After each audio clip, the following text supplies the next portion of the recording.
Welcome to our session today, my dear learners. Today is our 18th lesson, biology lesson for the Form 4 class. The topic is response, reception, and coordination. And our subtopic is actually the human ear. So we are looking at the structure of the human ear in this particular session. This is the last sensory organ we are looking at in this particular topic. Let's begin the lesson, but as always, by the end of the lesson, you'll be expected to be able to relate the structure, to the functions of the human ear. That means that you should be able to name the different parts of the ear and then explain their functionality and even their particular adaptations to perform that particular function. The human ear is actually a sense organ, just like the eyes, the skin, the sensory receptor organs and the like. So it has mechanoreceptors that are sensitive to sound and gravity, equally stimuli. So that means you are able, your ears are able to interpret the sensory stimuli that is actually obtained through gravity. Of course, looking at the issue of balance, we come about on later, and also perception of sound. So we're able to distinguish between music, noise, loud noise, and the like. So it is actually the sensory organ that perceives a sound, and you are able to hear very well. So impulses from the ear are normally conducted along the auditory nerve, okay, that links your ear to the brain, where things like sound, okay, position and movement of your head are actually perceived. So whatever sound is made and whatever position you are either adjusting your body to, okay, maybe you feel tired or something like that, you want to sit down, some of these interpretations are actually judged by this particular sensory organ through some stimuli that is also transmitted to the brain for interpretation. And then you also need to look at the eye movement, the movement of your head. So how you move your head, nodding and the like, is also another aspect. This one is a general representation, longitudinal section of the human ear. We have different parts. So this external part, the inner or the earlobe, of course we have the external auditory canal. This is the opening that opens right to the outside. You have the tympanic membrane, okay, or referred to as the eardrum, that covers, protects the inner part. Of course, any dust particles coming in will be blocked there. You have the semicircular canals, these parts here. We have the eustachian tube. This is what connects your nose and throat and your ear.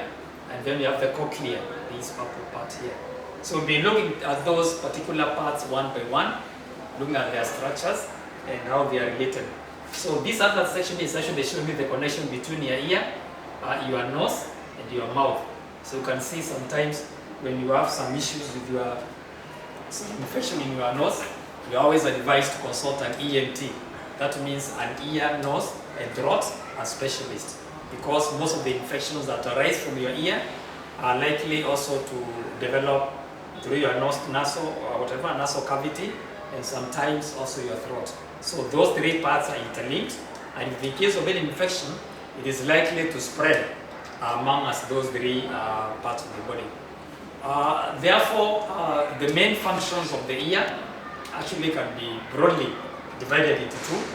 One is the essence of perceiving sound, of course, interpreting those sounds, and then you hear. You can either be able to decide that I'm teaching right now and I'm not making noise. Somebody could be playing music from outside, an aeroplane could be flying above, and then you're able to perceive those different sounds, and then you are able to hear the different types of stimuli and make that interpretation. The other aspect is our ears also are involved in maintaining balance through perception of position and the movement of the head. So sometimes you may find that you feel that you're a bit tired, you need to shift your head. So that aspect of position and balancing your movement is also controlled by part of your ear actually. So we now look at the structure and functions of the parts of the ear. The ear has 3 regions. Okay, we have the outer region, which is the outer ear. This is the main part. We call it the pinna. The outer ear comprises of the pinna. Then you have the auditory canal, and of course the eardrum or the tympanic membrane. Then we have the middle ear, which is actually a cavity in the skull that is filled with wax. So when you are removing wax from the ears, you are actually dealing with your middle ear. It consists of the eustachian tube also that connects the middle ear to the pharynx at the back of the mouth. So that link that exists between your ear and the throat, actually referring to the pharynx, is actually connected by an eustachian tube. This is what we are referring to. This is the external part. Okay. So the outer ear comprises up to here. That is the pinna and the ear canal up to the tympanic membrane, the eardrum. Up to here, this is the outer ear. Then we have what refers to the middle ear, the green bar. It consists of the eardrum. Okay. Then you have the incus, the stapes, and the malleus. These are the 3 bones. We call them ear ossicles. We'll be coming to those later. And then the inner part of the ear consists of the eustachian tube, the cochlea, the auditory nerve, the facial nerve, the vestibular nerve, and the semicircular canals. All these are concerned with the balance and the body posture maintenance. Now, this also says that if the eustachian tube, there's any infection from the ear, then you may have the infection spreading through this tube. Maybe there's some infection and some pathogen may drip through this tube to the pharynx, and essentially you could develop some throat infection in the process. So this gives us an idea of what we refer to as the outer ear, the middle ear, and the inner ear. You can see the different parts that we are dealing with.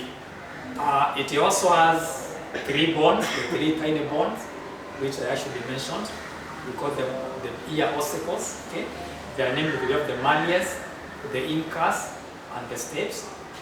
These form a lever system across the cavity of the middle ear. So they link that. They are more of a lever system. It's a leverage system that exists. The third bone, which actually the stapes, connects to the ovoidal, which is a membrane that covers a small opening that leads into the inner ear. Now, these ear ossicles are held in position by suspensory ligaments. So these 3 bones, although they have a leverage kind of a system, okay, it's like they are linked to one another, but again, they are suspended. They are held in position by suspensory ligaments. Now, the suspensory ligaments ensure that during sound perception or transmission of waves, these bones can vibrate, they can move, and therefore create the necessary vibrations for sound interpretation. Once again, these are the bones that we are looking at, talking about. These 3 here. We have the malleus, the other name is also referred to as the armor, this part. You have the anvil, which is also another name for the incus, and the stirrup. Stirrup is more or less similar to the stirrup that's normally used in horse riding. So those are the 3 parts that we are looking at, the 3 bones. The malleus, the incus, okay, you can see them more clearly. The anvil, the stirrup, and see that. So they are actually linked to one another by more of a leverage system.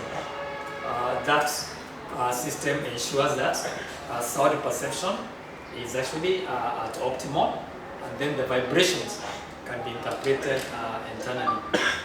The inner part of the ear is actually filled with a fluid. It's a fluid-filled cavity actually in the skull. So it contains a number of structures. One, we have what referred to as a cochlea.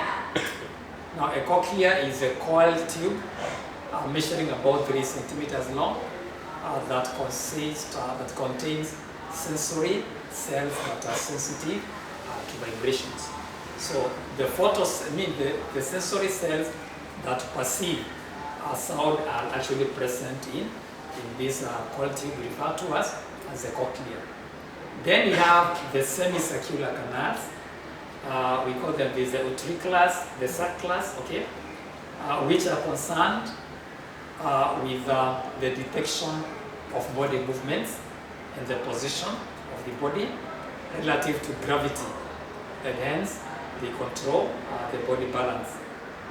This is very interesting because sometimes you realize that when you ride in a vehicle and you alight you alight very fast, sometimes you may feel that your head is spinning.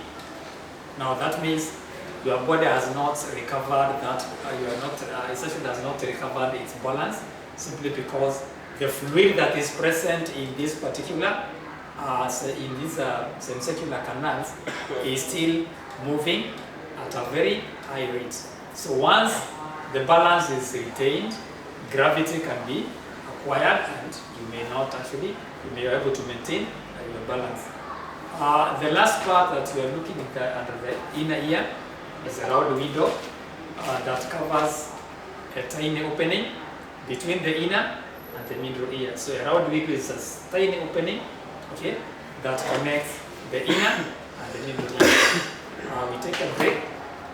When we come back, we'll be looking at these particular parts, their functions one by one, and also their adaptive features that enable them to perform their various functions in the ear.